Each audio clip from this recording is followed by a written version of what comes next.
Welcome to Mountaintop. This is a player-made mission made by somebody who goes by the name Hitscan in the Steam Workshop, and this is actually one of a series of missions that he calls his bite-sized missions. So you just search bite-sized missions in the Steam Workshop and you'll find this mission as well as a whole bunch of other missions, and they're all relatively short but rather challenging missions, often made for between 1 or up to 4 players working cooperatively.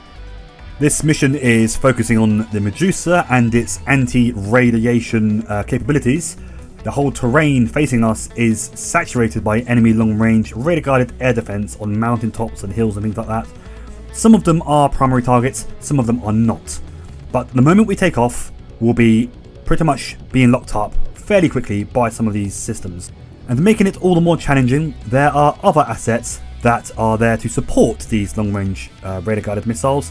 So it's a proper integrated air defense network, including some infrared anti-aircraft weaponry, so well placed that I can even find them using the free cam. So lots of things to be aware of, lots of things to deal with. And as I said, some of these weapons are our primary objective. Once they are destroyed, that is the mission complete. And then you're free to land and medals and tea, etc, etc. Now the mission briefing does stipulate that this mission is particularly difficult for one person to do, but I don't have any friends, so I'm doing it on my own anyway. And this is probably my 12th or 13th attempt at trying this mission. I'm not very well versed with the Medusa, I'm trying to learn it better, learn how to use it, and this mission is ideal for learning the ins and outs of the Medusa, particularly when being used to suppress enemy air defences. Now rather interestingly, this mission also gives you a bit of a multiple choice of what you want to do. You can choose your own path and decide when you want to attack and where from, or you can follow a flight plan that will not only help you find the targets but also basically outflank them as well. But I tried that and I couldn't really get on with it, so I'm following my own path here, and there's our first target on the mountaintop. That's the nearest of the radar trucks that are in support of the Stratolance launchers. Obviously without those radars, the Stratolance launchers cannot shoot, or they can't lock on. So really it's the radars here that are our primary targets. And there we have our first kill. And as you saw there, the moment I popped up over the mountaintop there, we were locked on from like 2 or 3 different directions. So it can be quite a high stress environment. And as I've mentioned already, some of the targets are not our objectives. However, it may be worth knocking them out purely to make your life easier going after your primary target. But for now, I'm going to attempt to fly along the coast here, obviously keeping relatively low, so we don't get painted by enemy radar. And we're going to try and knock out this other target here. This is another primary target. Again, we're going after the radar truck, not the actual launcher itself. And the way I'm doing this, I'm basically locking onto the target, firing off an ARAD anti-radiation missile, and immediately switching to jamming pods to jam the radar. Now as you can see there, we've just managed to avoid getting shot down by using the terrain to mask our approach here. And there goes the missile, and I'm jamming now and turning away. Obviously, normally I'll be getting whacked by now by this Stratolance launcher, but obviously we're jamming it, so it can't shoot us. However, we are getting momentarily painted by other radars, so we have to be aware of that. Now I don't want to fly too far out to sea here, because obviously flying out to sea, some of the radars may actually get line of sight on us, so we need to be aware of that. So let's come back around again and prepare to lock on to our next target. So that's 2 down now. I think we've got 1 left. We've got some optional secondary targets as well, which are the bolt strikes supporting the Stratolance launchers.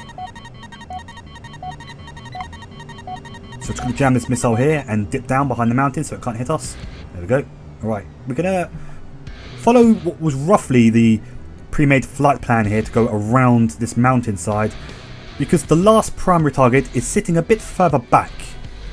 And as per the briefing, there are more air defences, shorter range air defences, also facing out to sea.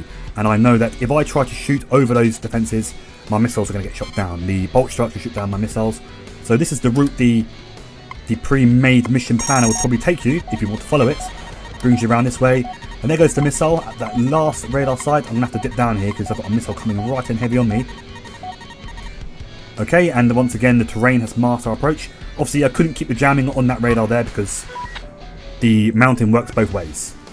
But that's the mission complete, technically speaking. We could RTB back to base now, back to the ship, but I'm not quite done yet. I'm going after some of them bolt strikes because we do have weaponry left. We've got 3 more missiles and there are still targets out there. So let's just go and knock some out. Obviously I don't want to overstretch myself because this is actually the first time I actually got this far in the mission, if I'm honest. It seemed probably very, very easy, but it only seemed easy because I tried it so many times to the point where I finally managed to find a way to do it. So there's our target, there's the bolt strike. We're going to shoot and jam once again.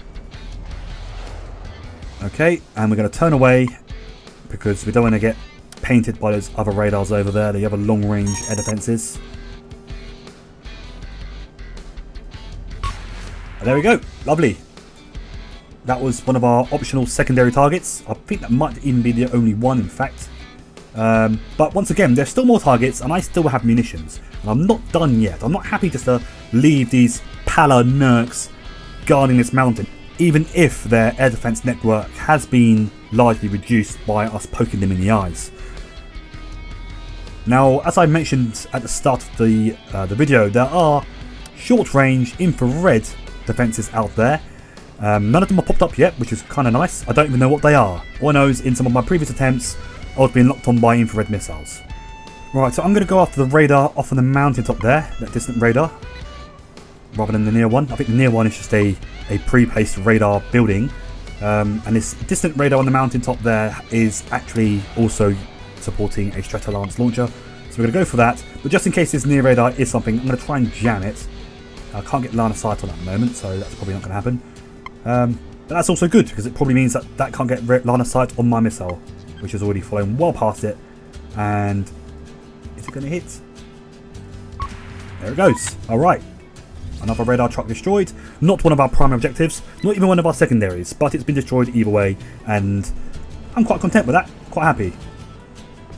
Oh, hang on. We're being engaged by a self-propelled anti-aircraft gun. Let's get down towards the deck. The last thing I want to do now is get shot down.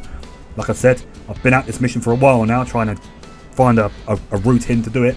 I finally found one at last, or at least I appear to have done. And all I need now is to get whacked by an anvil or something.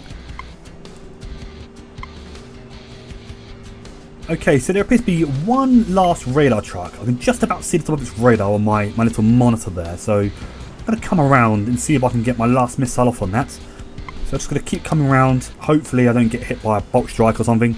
That would be embarrassing.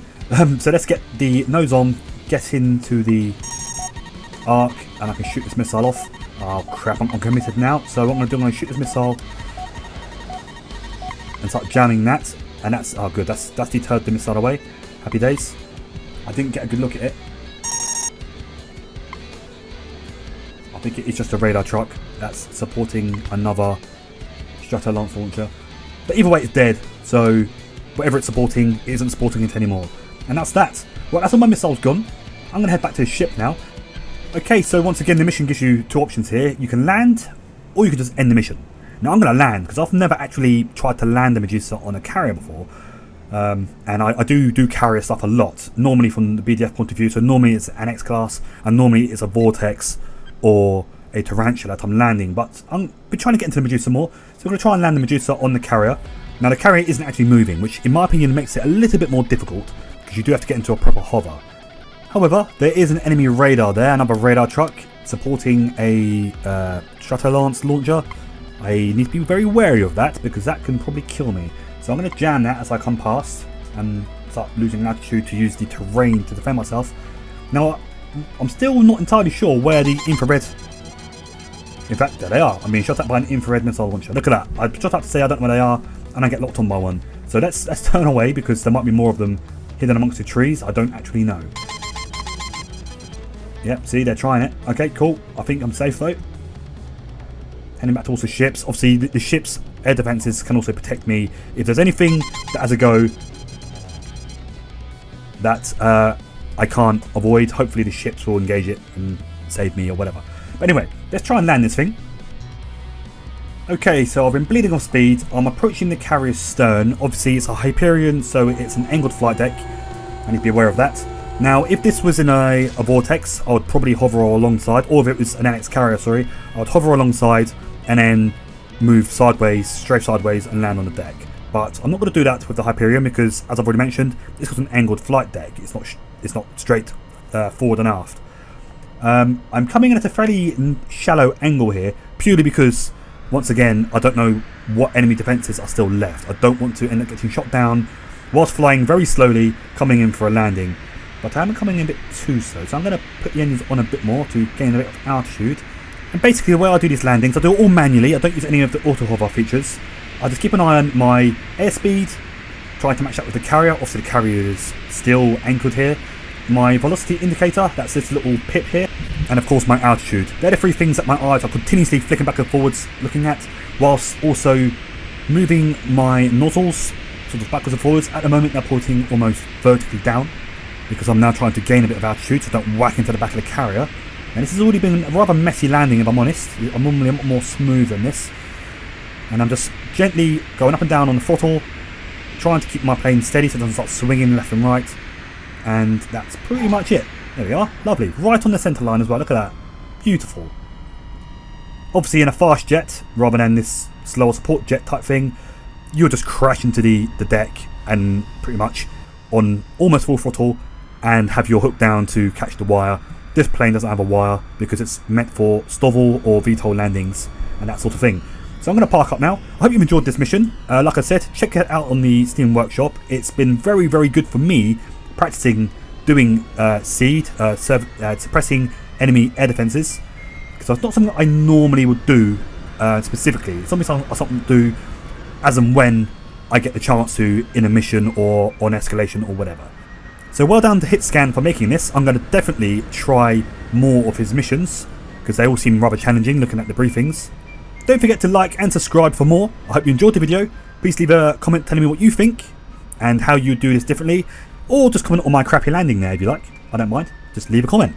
I'm very grateful for your attention. Thank you very much, and cheerio.